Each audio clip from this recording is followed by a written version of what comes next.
Ladies and gentlemen, what you gonna do, brother? Oh yeah! Woo! What? If you smell what the rock.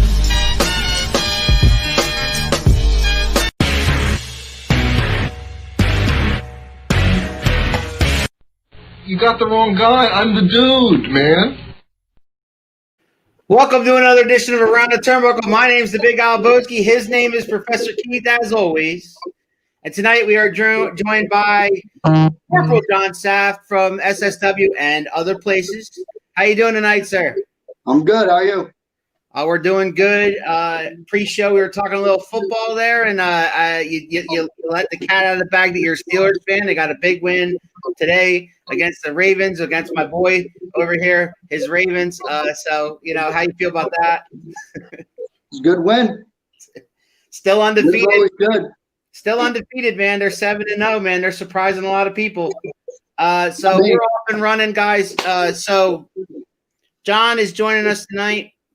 He's been wrestling now for a few years. He's been wrestling all over in many different places. But the stuff that I've seen you recently do, you've been doing a lot of SSW and things like that. But the first question I ask everybody is, once upon a time, John Saft wasn't a pro wrestler yet. He was a fan. So take us through that and take us through who did you watch? Who were you into back in the day? And then had that turned into, I want to do this. I mean, obviously you had a military thing in between there, but did you always like wrestling when you were a kid? Yeah, I grew up loving wrestling and watching it. Big Taker fan.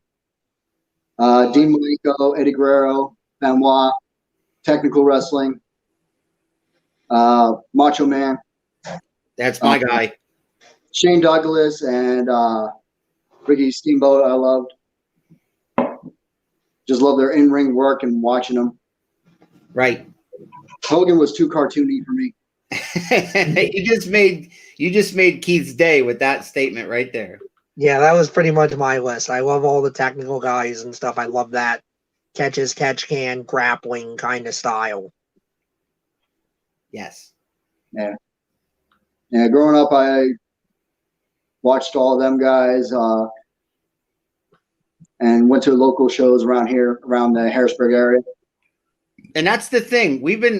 Doing this show, we've been learning more about the local stuff and meeting guys like yourself, having them on and talking wrestling, and we love it. We love how much wrestling is actually out there to watch. And some guys are starting to now. COVID has slowed it down a little bit, but promoters are starting to have shows with small crowds, and other guys are doing shows completely online like SSW and Outbreak and DEF CON and places like that are doing online only stuff. So it's cool that there's actually a lot of wrestling out there to be had that's not WWE or AEW. Yeah, it gives a different outlet, different look to it. Shows that WWE isn't like the be all end all. Mm-hmm. So where did you train? When did you start? And what year was that? I trained a little bit with CCW with Rob Noxious for a little bit. Then I took a little bit of a hiatus for personal reasons. Mm-hmm. And then I went over to SSW and trained with them for a little bit. And now I'm basically back and forth. I train one day at SSW, one day with CCW. Now that I'm back to working a normal schedule. And so, you've been mostly SSW, but you do branch out at times. Yeah, I'm trying to. With my work schedule, sometimes it's crazy. So with SSW, I just saw that recent Halloween special that they had there, and you were Ring of Screams. Yeah, what was that? It was SSW Ring of Screams. Ring of Screams, yeah, which you can find on YouTube. If you're watching this and you haven't seen it, check it out. SSW Ring of Screams. There's some pretty cool matches on there. Interesting stuff in there that they had going on. A little bit of storylines here and there. Different way to see a friend of the show, Sean, go. Oh, speaking of him, he's on here already. This man has people locked in a bunker somewhere. I have no idea about that. I don't. Okay. Either this dude is really small or the door behind him is enormous. Okay. Normal sized door. I don't know. I think it's the angle. Probably. It's cool. So yeah, so take us through that. Take us where you start, like how you got involved with SSW in the first place. I got involved with SSW through my cousin, which knew a worker that was working that show at the time. And I showed up at Christmas Chaos about 4 years ago, and they needed someone for a spot. I took the spot, and I've been there ever since, except for a little bit of time when I took off from my knee injury. And you're part of a faction. You're part of a faction, aren't you? Called the Ultra Americans, I believe. Yes. Yeah, we're Ultra Americans. No one's American enough. Hello? I'm here. I'm with you. Okay, lost you there for a second. Yeah, I thought you lost. I thought you dropped your phone, or are you on a phone? Yeah, my phone's slipping a little bit. It's all good, man. We got you. We got you. All right. I know that feeling. I use my phone too for this, and it's you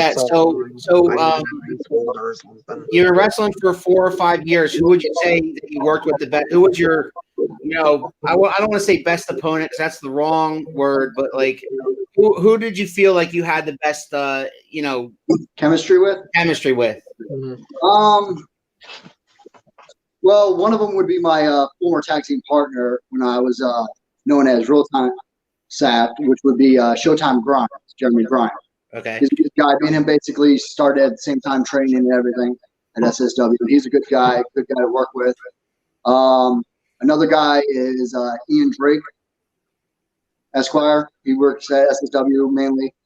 He was great to work with in the ring. Pretty much I can't really speak to anything that I haven't had anybody bad with in the room. Pretty much everyone, but those two are the first ones that pop in my head with, when I had good fun matches. And so you talked about your influence, you talked about how you got into business, but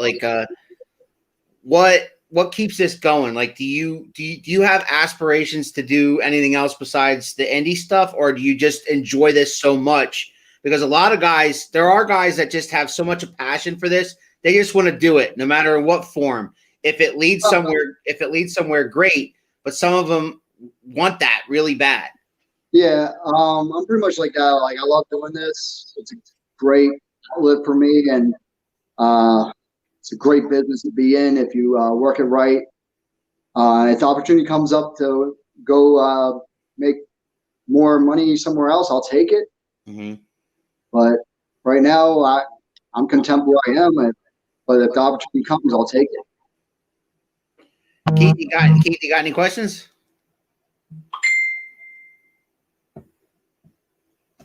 Everybody's frozen. Yeah, He's frozen. Keith's frozen. He is. He's frozen. I asked him if he had any questions for you, and I can't see or hear him at all. Yeah, he looks like he's frozen. He is frozen. Just like the Ravens defense. We'll wait and see if he comes back. All right. I'll see if he comes back. Meanwhile, I'm gonna go solo with you, brother. Yeah. So your best match so far. Your best match so far that you feel like it went so damn well that you were like, take us through that match. It went really well. You felt it. You did really good. That's a tough one. I like all my matches. I know I've had a couple of stinkers, but a lot of my matches, I'm more on the lines of making sure it tells a story. Yeah. I know a lot of guys are like spot, but I'm more of a make sure it tells a story type. And that's the thing about indie guys is like that. Since I've met them, there are some that very well, that tell a story in the ring. Yeah. And then there are as you call them, spot guys. A lot of the smart marks, which I am not, by the way, call them like spot monkeys, where all they really do is, super kick, super kick, super kick. They do a lot of like finishers all the time, but they never ever beat anybody. Yeah. Instead of telling a story in the ring, wearing a guy down, old school stuff, right? Yeah. How do you feel about? Do you watch wrestling? How do you feel about the current product, WWE, AEW, NXT? Do you watch any of that?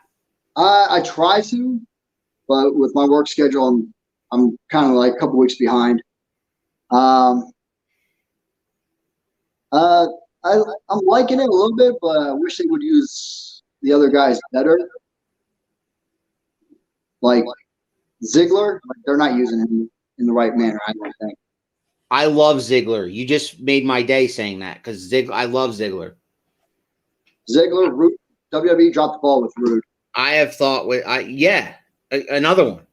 Robert Roode, another one. Shango says, "What's the biggest thing you've learned so far?" Letting matches breathe and letting moveset breathe. Like after you hit something, not jumping right onto the next thing. Letting it breathe, let the crowd react to it, let the crowd absorb it. Taking my time. Yeah, I'm wondering if Professor Keith lives out in an area where it could be bad weather going on right now, and he might be having internet issues. That's what I'm thinking. He hasn't even messaged me back. That so if you're watching, Keith, I'm hoping that you come back. So keep trying, brother. But we'll press on without you. So current product wise, besides Ziggler, have you checked out AEW or anything like that? Ring of Honor or anything like that? I try to, but like with my work schedule, I'm a little bit behind. Can't really think off the top of my head. Shango wants to join us. Oh, Tag God. me in, Coach. Huh? Oh God. Yeah. He's commenting an awful lot. I mean, do you guys have a thing going I don't know about? Not that I know of. Yeah. Hola, what's up? Chrissy Richards is one of my co-founders of 2M1L Media. We all do a group of podcasts, and Chrissy will be on tonight for her show called Ciphered Knowledge with Chrissy at 8:00, and the professor's coming back right now. Are you all right, brother? Yeah, something happened with the power, some kind of like brownout or something. Oh. Knocked everything out, turned everything off, had to wait for the internet to reset and all that kind of fun crap. Yeah, and that could happen to me too. I mean, I live in Palmerton, PA, which is in a mountain town, and I'm always worried about the power. But yeah. Knock on wood, we have not. That has not happened in what 30 or 40 episodes now, Keith. Yeah, there's like wind blowing or something, so I think that's what did it. It's raining and windy, and it just must have blown a line or something just the right way. Yes, but thank you for the offer, Mr. Shango. But the professor is back. Shango was offering to come on and replace you for the time being. Oh, I'll bet he was looking to replace me. I'm wise to your game, sir. He's something else, that guy. Yeah. So if you look at the bottom of your screen, folks, if you're watching, that is all of our shows and their times and their days that they are on. Check them out. A lot of good stuff, especially on Chrissy's show. Home Team Sports is rather new. We've only done like 3 episodes, but we do that Tuesdays where we talk baseball, football, wrestling. Baseball, football, and whatever's going on in sports at the time. I was going to say, I think it's in my contract. You're not allowed to talk about wrestling if I'm not around. We never lost power here, like 5 minutes at the most. Well, yeah, that's my wife calling me a liar, but I didn't say we lost power. I said I'm always worried we're gonna when a storm comes through. Colby Dove, you know Colby? Kobe Dove. Yeah, he's Kobe he Dove? works with us at SSW. Hey, Saft, who's your favorite 12-string wonder of the world? That's his gimmick. He's known as the 12-string wonder of the world. Yes, he is. Shango cut the power to try to replace you, Keith. That's my wife. Well, I'm sure. That's my wife right there, John, and that's her conspiracy theory. That sounds about right. Yeah. Hey, I'm always here to help. All right, he is. He's a big supporter of the show, and I love Shango. But so, what do you got going on right now? You got a feud going on right now in SSW? The Ultra Americans. Yeah, I got this one guy keeps butting his nose in my business. And who would that be? Inferno. He keeps on butting his nose in my business. Part of the Cross Corporation. Powers of Be. Yes. And I have from what I've seen of SSW, I think the Cross Corporation is kind of like equal to like Vince McMahon and the corporate team kind of thing for WWE. That sounds about right. Yeah, so they kind of like, try to stand in your way and try to, make sure that, you know who's in charge around here kind of thing. Yeah, that sounds about right. What's going on with them? No, I love Prince Shango. I know you love Prince Shango, and Prince Shango knows you love him, Chrissy. But we're not talking to Prince Shango today, are we? Teresa, true, but there is no proof. I think she meant of cutting the power, Keith. Yeah. There was no proof until you literally just confessed. Yeah. I'm not a lawyer, but I mean that I think constitutes. That's proof. A typical Cowboys fan. And Saft, your Steelers need to do me a favor next week and beat them too while you're at it. You know what I'm saying? Probably will happen. Okay, sounds good to me. All right. Well, first they got the Eagles tonight. So far, so fast. All right. So we do a segment here, and some guys like it and some guys don't. Okay. But we do a segment here.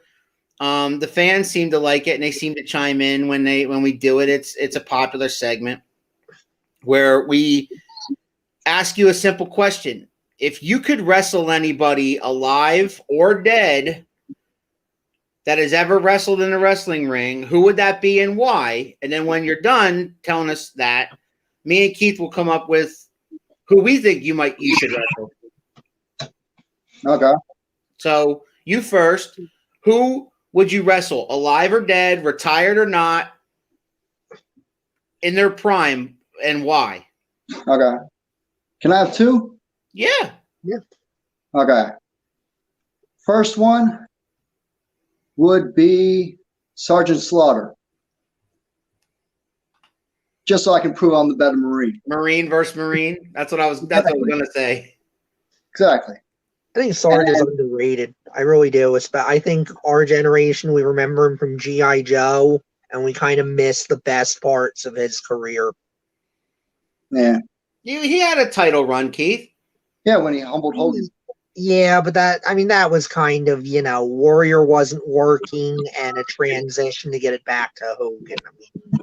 Yeah. That's versus Keith in an I Quit match. I like choking people out. Wow. That's TMI, brother. Get me off this thing. But personally, my favorite would have to be probably Dean Malenko, just because I love his technical work and I try to do similar things. The Iceman. Man of 1,000 holds. All right. Keith, who do you think this guy could take on, and it would be an interesting fight? I fancy him a brawler and a bit of a submission guy too. That's kind of what I was seeing. Yeah, Slaughter's an interesting idea for that because you do have a brawler and a submission guy in Slaughter. Thanks, brother. All right, go ahead. So who do you got? You distracted me now. Sorry. So I'm trying to think in that vein because you always want to get similar styles tend to make good matches, good chemistry, I think. Mm-hmm. You know, you could. I mean, when you think of brawlers, Moxley comes to mind. John Moxley, Yeah, Moxley comes to mind. Dean Ambrose, if you prefer.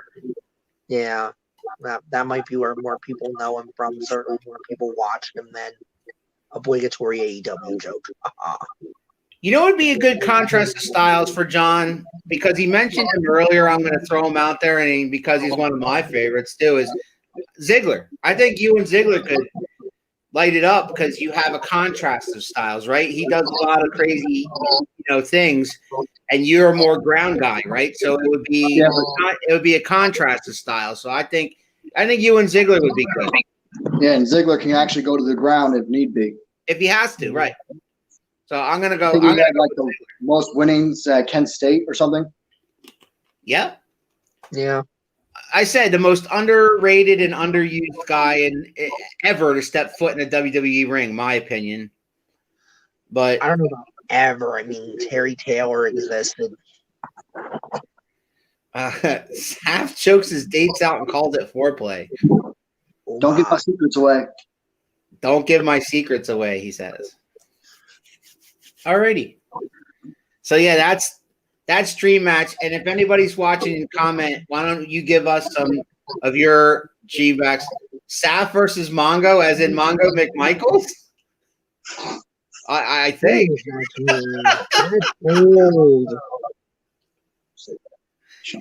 Yo, Shango's relentless, man. You got to talk to that guy. I don't know what to say. I'm at a loss. Keith, help me out, man. What can you do with Shango?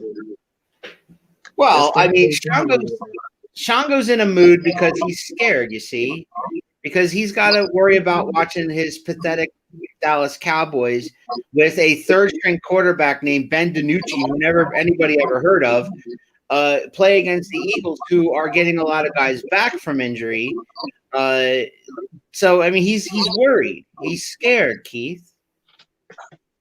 He is going to – you better hope the Eagles win after that trash talking. I'm trying to channel his anger off of Saft because he's our guest, and because he can trash me, he can trash talk me all he wants. I ain't afraid of him. He says that now when he's the difference is like rounds over. The difference is, Keith, did you see the SSW show that I sent you? I saw most of it, yeah. So Shango was incorporated in there. He was in a match, like a pumpkin patch match, and he was a cameraman, and he was a backstage reporter, and he was all mixed in there. So Saft has to see him face to face eventually. We don't.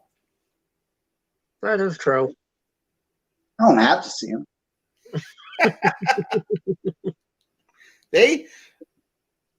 I'm just trying to make it entertaining. I'm just trying to keep it light. Oh yeah. AJ says Saft versus the IRS. Wait, does he mean IRS the wrestler or the actual IRS? He said the IRS, right? Actually, no, maybe. You know what, Anthony? Do you mean Mike Rotunda or the organization of the IRS? Clarify that, AJ. Do you mean Mike Rotunda or IRS? Because now I'm arguing with myself. Which do you prefer to work as a heel or a face, and why? I like working heel. Comes to me more naturally because it's fun. But face is something I'm trying at certain federations, trying to work face, and it's kind of hard to do right now because there's no crowd to feed off of. Yeah. I would imagine being a heel can be difficult without a crowd too, because you don't have anybody, when you do something really dastardly, you don't get that immediate you just keep trash talking your opponent. Right. That's true. Faces, they draw their energy from the crowd. And without energy from the crowd, they can't really do a comeback. Now you done it. You got two. Who does he know where he lives? He's saying I know where you live, Al, which is my name, Al. and the only reason why he knows that is because he bought a T-shirt and it had a return address on it. But is that my actual address? Probably. Yes, it is. He means IRS, the wrestler. The wrestler. Yeah. Rotunda's another one that Oh, yeah. I think has slipped through the cracks now for a lot of I'm people. guessing your shirt came in then. Yeah. Yep. This is off the rails. Whatever. Hey, Shango wants to, Shango comes on and sometimes he's nice and sometimes he wants to take over the show, Keith, and we just can't let him do that. No. But you're the one controlling the comments up there. You keep giving him airtime. So, John, do you mind me asking me your age? 32. How long do you think realistically you could wrestle? Age 40. Then you'd be done. I already have it planned out. Age 40, I'm done doing it. I'll do it once in a while, but age 40, I'm done doing it every weekend. Okay. Yeah, and the reason why I asked that is because earlier you had mentioned that that you love the business, you love doing this. It's inside you. You love doing it. It's like any other addiction, but you don't. If you could make more money on it, great. But if not, you're not going to be miserably depressed if you don't make it to WWE. Let's say. Yeah. Like age 40, I'm done with it for full time in the ring. Don't mean I'm gonna not have my hand in it somehow. Like writing or booking or things like that? Yeah, something like that. Whatever else is needed for help. But age 40, I know I'm going to be done because I don't want to hurt my body too much. Shango needs all the attention. Someone put that baby in a corner, says TJ Spitter. TJ and Shango are a little bit rival going on there. Keith. Yeah, he's trying to get that feud going again. Not me. I'm blaming TJ. Thank you, because I can't control what they're saying to each other. They need to go in a corner somewhere and work this out. You know what I mean? Or someone just book it in a match. That would work too. Yeah, we got close, I think, and we did get close. We tried to get Rob to book it, but Rob, obviously, TJ's had no wrestling training per se, so yeah. Rob was being responsible. TJ, haven't you learned? No, apparently he has not. Pain is a good teacher. Yeah, so Colby's question, did you answer Colby's question of the heel or face person? Yeah, you did. Yeah. Because a lot of guys that we have on here have said, and Keith, correct me if I'm wrong, a lot of guys have said that it's easier to be a heel only because it's a lot easier to be like a dick to everybody and tell them to shut up than it is to or to get them riled up, than it is to kiss their ass and high five everybody and stuff. You know what I mean? It's easy to get people to hate you. Right. It's hard to get people to like you. Chrissy wants to know, how tall are you? 5'10". 5'10". There you go, Chris. He's 5'10". TJ comments like the only egg him on, this. Yeah, I know, but I allow all comments as long as they're not political or religious in nature. Good or bad or indifferent, if they're trying to troll me, trying to troll Keith, trying to troll John, they got nothing else better to do. That's their problem. You especially love the ones where they try to troll me. That's why you post the boys' comments all the time. You look shorter on screen. Maybe it's the thing. I'm sitting down. 5'3", Chongo says. Oh my God, man, they're all over you tonight, brother. Who did you pick? Haters gonna hate. Haters gonna hate. Yeah, I guess. Speak about your fellow Ultra Americans. How do you feel about those guys? They're good guys. Chris Morgan, the SSW heavyweight champion, is a good guy. He's the champ right now, right? Yeah, Chris Morgan's the SSW heavyweight champion. Mike Giron, former SSW heavyweight champion, great worker. We got an associate, Larry Zimmerman. He's a great guy. I wasn't being mean. Okay, she wasn't being mean. It's all good. So you do a lot of tag work then with those guys, I assume, right? Yeah, I work a lot of tag at SSW. Trying to venture out of that. I was tag team champion with Jeremy Grimes. It's big time. We were both tag team champions at SSW and EPVW at the same time. Have you had a lot of titles like in other or just SSW? That's pretty much it. Just the 2 tag titles. Okay. 2 tag title runs. So I've been tag team champion at SSW 3 times, I think. 2 times. 3 times. Yeah. Keith, you're awful quiet, man. Yeah, I missed a big chunk of things, so I'm still trying to like kind of figure out. All we talked about while you were gone, I think it was something along the lines of blah blah blah. The Ravens suck. Blah blah blah. The Steelers are awesome. That sounds about right. That sounds about right. We just kept going with the wrestling questions. I'm pretty sure because I mean, you always come up with deeper questions than me. I ask pretty generic stuff. Yeah, I try to.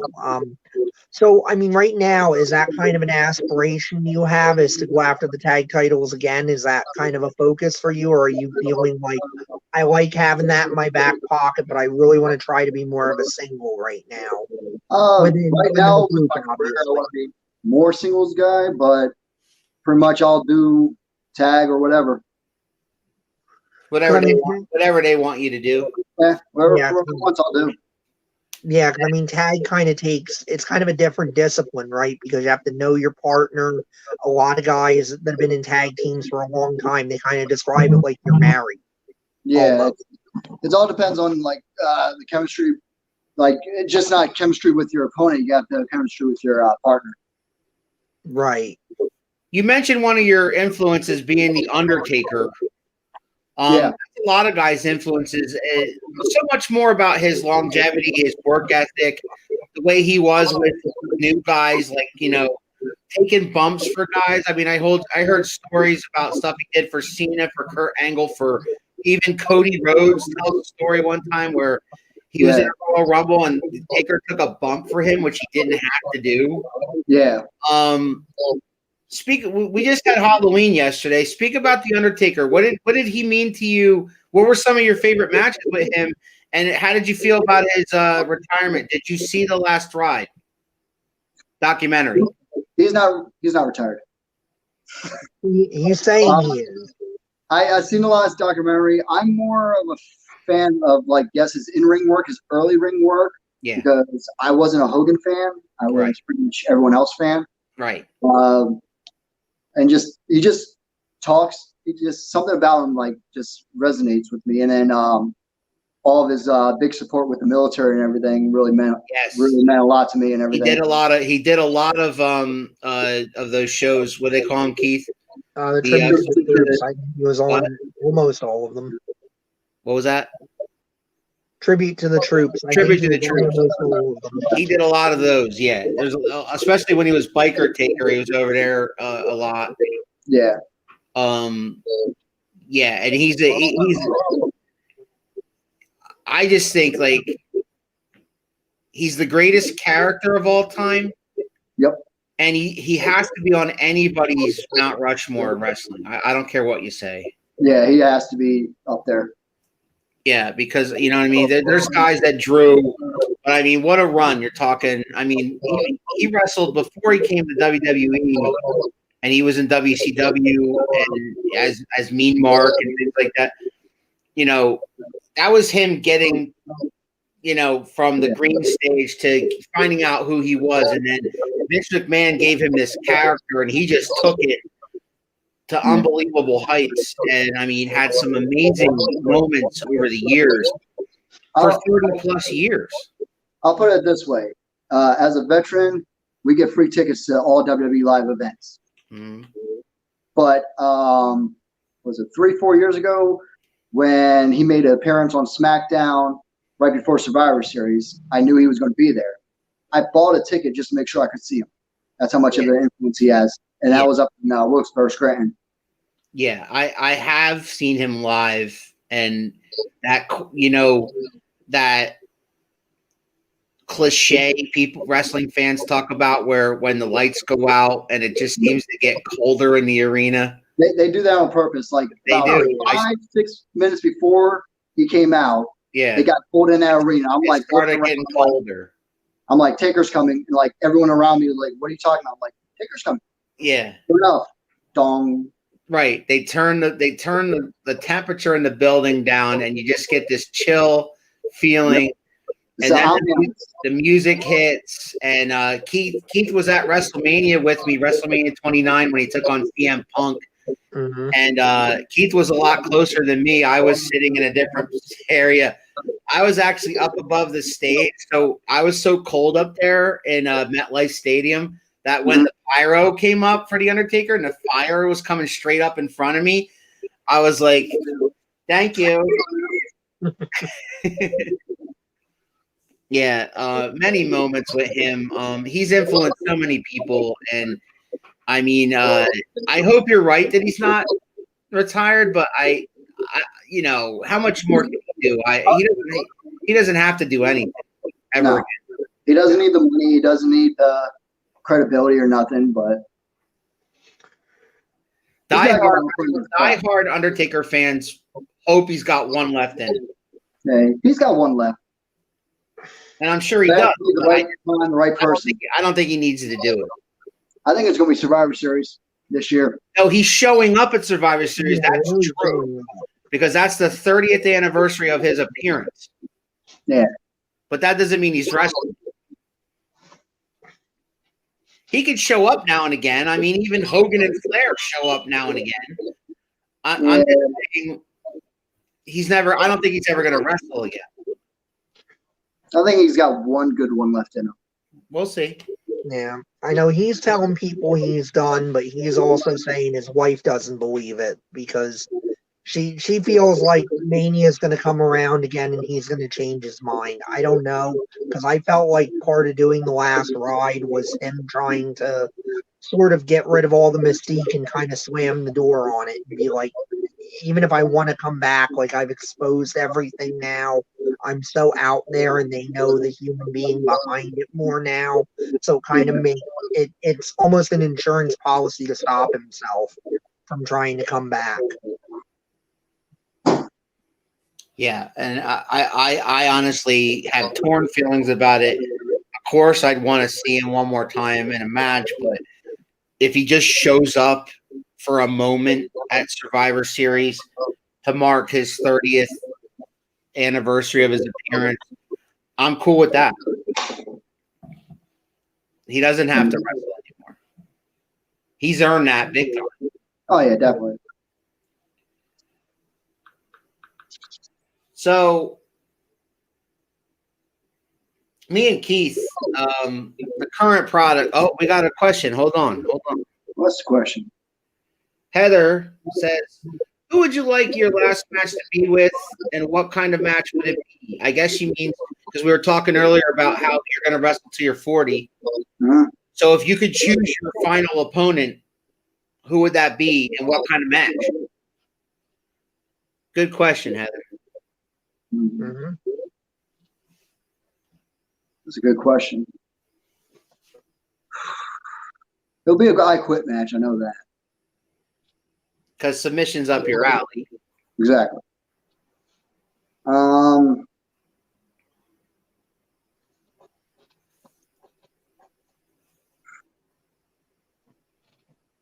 Trying to think who. Probably, if I would have to say right now, if I was told I got one match left and that's it. Right.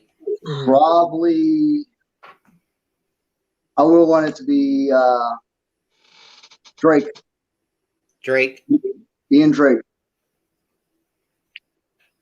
There you go. Not Colby. I only yeah, so have you? So do you watch current? Me and Keith are both not into the current product at all. As far as WWE goes, we're not really into it. It's hard to watch. It's hard to watch. Yeah. Yes. How do you soap opera? How do you feel about the current product, and how do you feel about like cinematic matches since the outbreak?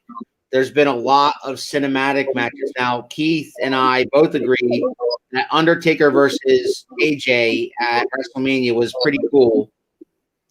But other than that, like we haven't been much of a fan. Yeah, the Taker match was pretty good, but the rest of the matches with the gimmicks and everything, it's kind of hard for me to follow.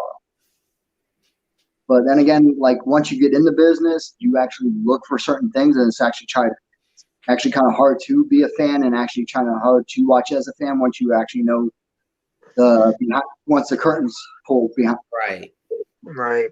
Once you know how the sausage is made, it's a little more difficult for it to have the same taste it used to have. I can see that. I can believe that because also too you're watching it now because Shango just commented, and I'm gonna ask Corporal John here if he wants me to put this up or not. No, I'm kidding.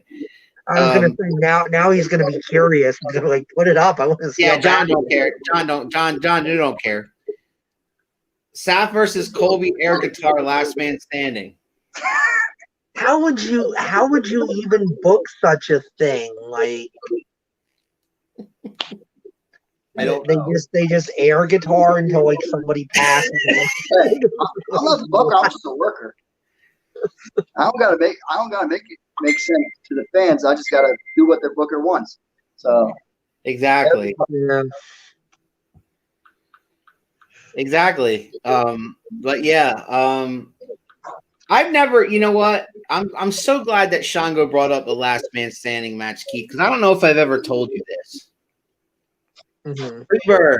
There you go. As far as last man standing matches go, I've never been a fan. And let me explain why. It's because, yeah, Keith nailed it. There you go. Keith always nails it. That's why I have Keith. That's why he's the professor, Shango. Last man standing matches to me, when you have to incapacitate your opponent until he can't get up for a count of 10, that's a boxing thing. That's a knockout, okay? That's a real fight thing, okay? And not saying that wrestling's not real, because there are aspects of it. I understand that. But when it comes to a last man standing match, the idea of beating each other senseless until you cannot move anymore doesn't turn me on. I enjoy a hardcore match just like anybody else. I enjoy weapons. I enjoy Hell in the Cells. I enjoy cages. I enjoy steel chairs once in a while.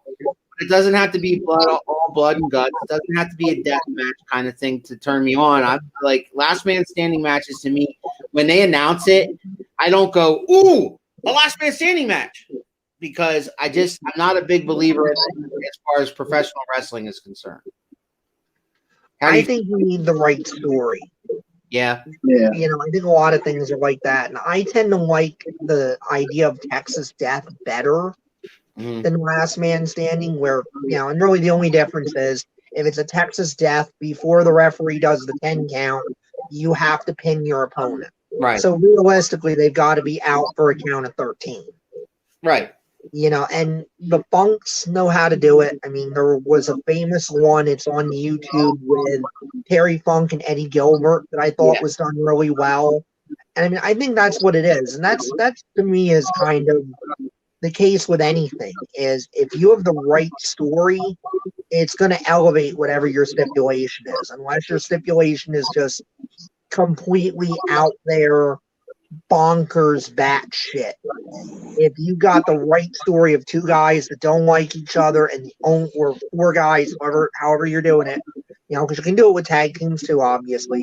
But if you get it to that place where the audience believes these guys don't like each other, we've got to get to a finish. We've got to settle this thing. you can elevate anything, in my opinion. Shango asks, Sap, what are your thoughts on a death match?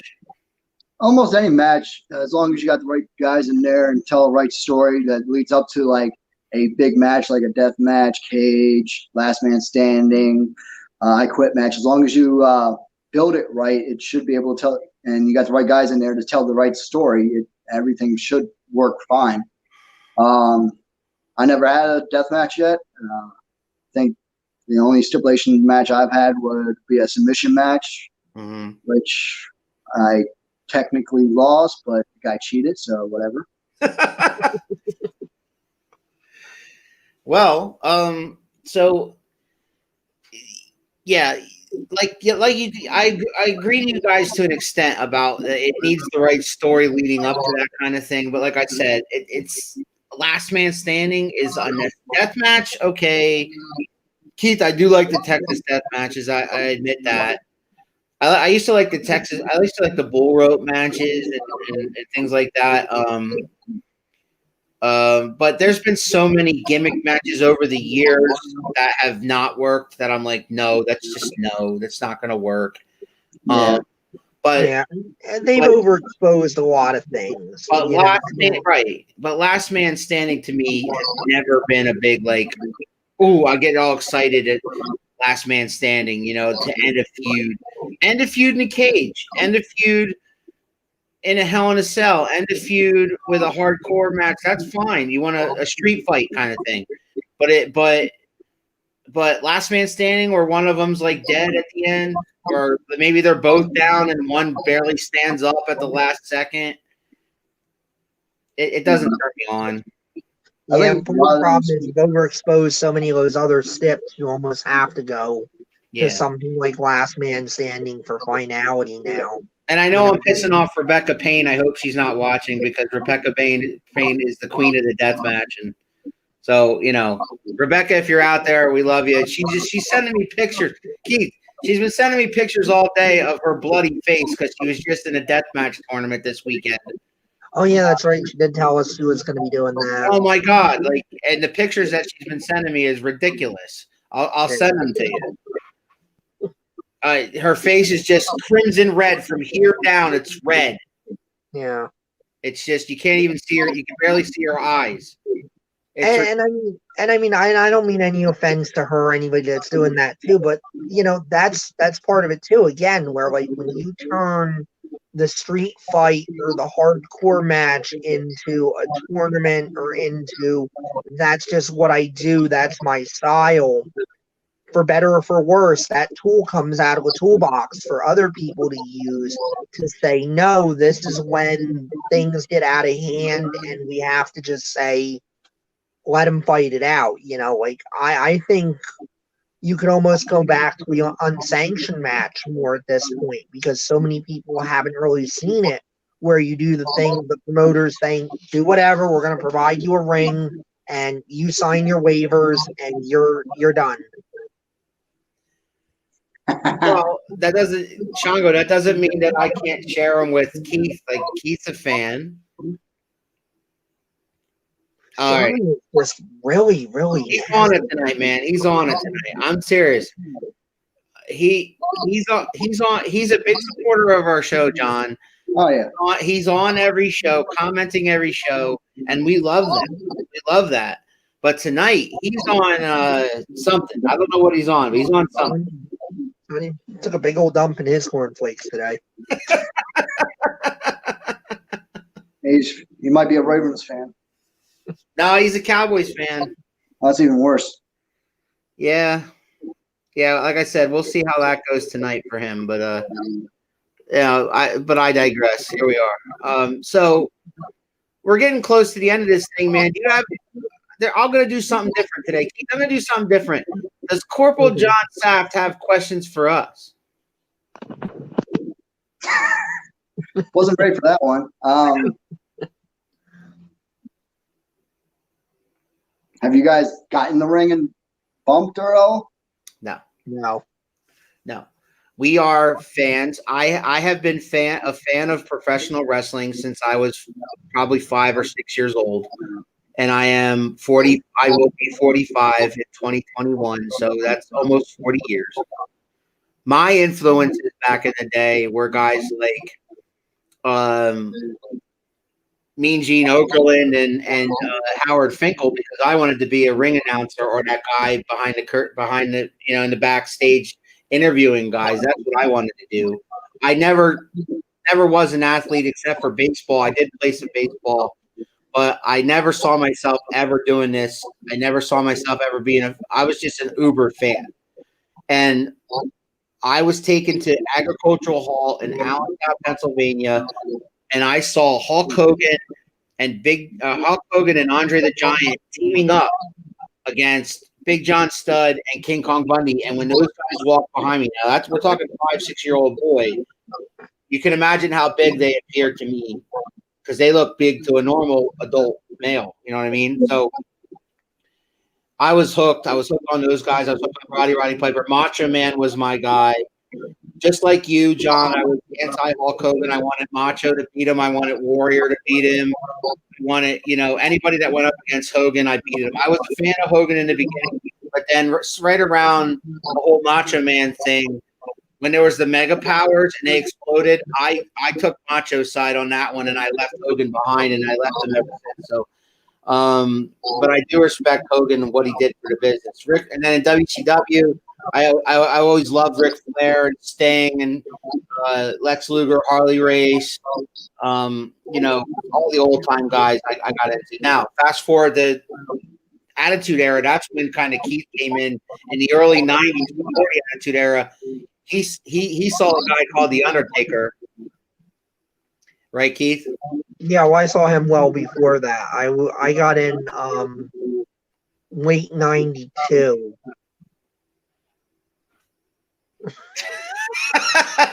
Keith, I'm gonna shit in your litter box. You keep it up. Okay. Yeah. So Keith got into The Undertaker. He saw the segment with Paul Bearer and the funeral parlor with Warrior. The funeral parlor with the Warrior. And he said, "Oh, who's that guy? I want to see more of that." Yeah. He came out of the tombstone and attacked the Warrior. Yeah, that was great. Yeah. So I mean, yeah. So Undertaker got Keith in there. So we've been fans. So fast forward to like 5 years ago or so, we were watching every pay-per-view together. Me and him and a bunch of friends were always getting together every month watching every pay-per-view, right? Mm-hmm. But then over the past couple of years, the product's really been getting away from us and not really, getting us excited as it used to. And then the pandemic hit. Now it's kind of like the nail in the coffin, right? There was no more fans. It just wasn't the same. And WrestleMania wasn't the same without fans. Including NXT. That was my last basket. Yeah, and Vince McMahon's getting more of his hand in NXT and things like that. So we're just kind of happy now that we're doing this, where we're getting to meet guys like yourself and talk wrestling, talk old school stuff, talk new stuff, talk indie stuff. And that's gotten our passion back for wrestling. And so we want to thank you and everybody else that's been on, because you guys are the ones getting us back into it. It's like you said, you guys are out there, you're wrestling. You're doing the more sports-based stuff. You're not doing the soap opera stuff. You have angles, sure, but your angles are wrestling angles. Yeah. It's not a case of like the story is the match has to serve the story. It's the story serves the match, which is how it's supposed to be. Where it feels like a lot of the time with WWE, it's like, oh, look at our amazing story. Oh yeah, and I guess some guys have to go wrestle at some point too. But our amazing story. Yeah, I think I watched the one time WWE the Raw, which is 3 hours. Let's say 2.5 hours without commercials. Right. And right. I think I timed to the one time it was 30 minutes, 45 minutes worth of wrestling. The rest was all segments. Yep. Yeah, it's getting crazy. And I was really AEW's been in existence for about a year now, right? And I was so excited when it came out, because it wasn't WWE, it was something else, right? And then in the beginning, it was kind of cool, right? And then now it seems like they have too many hands in the basket. They got too many, cooks in the kitchen, as Keith puts it. And I agree with him that it's all kind of going in 5-10 different directions. And they got to get their shit together before it gets really bad. You know what I mean? Yeah. Like I watched it. I'm sorry, go ahead. I figure out where it's going. Yeah. It's difficult to figure that out. It's increasingly feeling like everybody's just kind of treating Tony Khan like a money mark and going, well, let's just bleed him for what we can get. Because, I mean, Chris Jericho's gone from being a guy that really should be the standard bearer, helping him get over, to being like, oh, I said something funny on Twitter. Let me put it on TV. And, everybody who watches my Twitter is going to get the joke. And it's like, what about everybody that didn't watch your Twitter or just doesn't care? Yep. So you got, John, you got anything coming up that you want to promote, SSW event or anything like that? We definitely check out SSW Ringer Screams on YouTube. We're going to be taping our upcoming shows here soon. Ace Fusion Championship Wrestling, I'm part of that. We'll probably be putting some stuff out there on YouTube soon.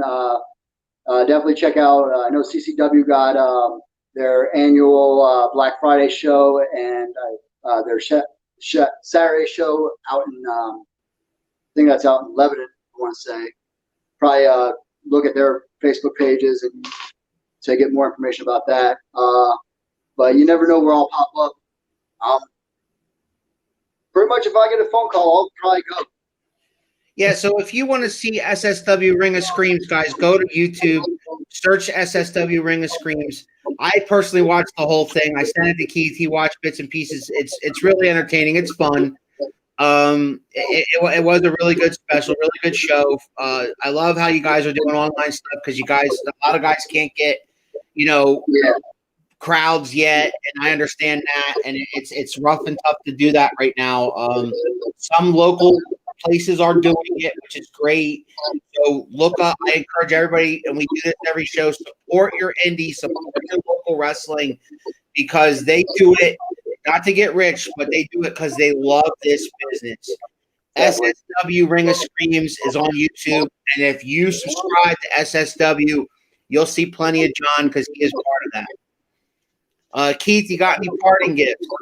No, I just want to thank John for coming on, donating his time, and it's always, like I say, it's always good to be talking to people that are out there doing it for the love of the game, and hopefully we're getting some more eyeballs on you. Hopefully we're making some more fans for you. John, you got any last words? Just one more thing. I'm going to be doing a challenge here soon. It's called 22 Push-Up Challenge. It's to bring awareness to veterans that commit suicide. On average, 22 veterans a day commit suicide. Oh. So I'm going to be trying to bring awareness to that here soon. I'm going to be putting a video out, bringing awareness to that.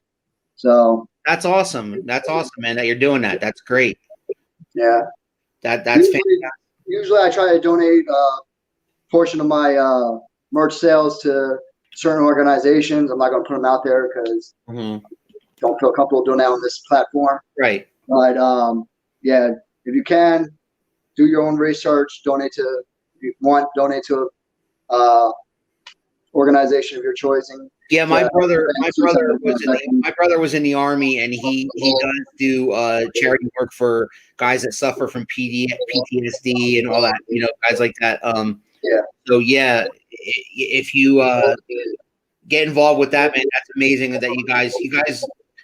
It seems like any military guy I meet, they're all a brother, but they all look out for each other. If you have friends that were in the military, you guys look out for each other. Make sure you guys are all right. And that's commendable. That's what it's all about. So, man, thank you for coming on. Thank you for having me. Turnbuckle. Guys, stay tuned tonight at 8 p.m. for Ciphered Knowledge with Chrissy. Her normal time slot at 8 o'clock. Tuesday, we got Home Team Sports at Tuesday at 6 o'clock. Spinning with Spitter is another show we have, which is on Wednesday at 8. And, of course, we're right here on Around the Turnbuckle on Saturdays at 6. and Sundays at 6. Our guest tonight was Corporal John Saft of the U.S. Marine Corps. And he is Professor Keith, and I'm the Big Alboski. And we will see you all next time on Around the Turnbuckle. Ladies and gentlemen, what you gonna do, brother? Oh yeah! Woo! What? What? If you smell what the rock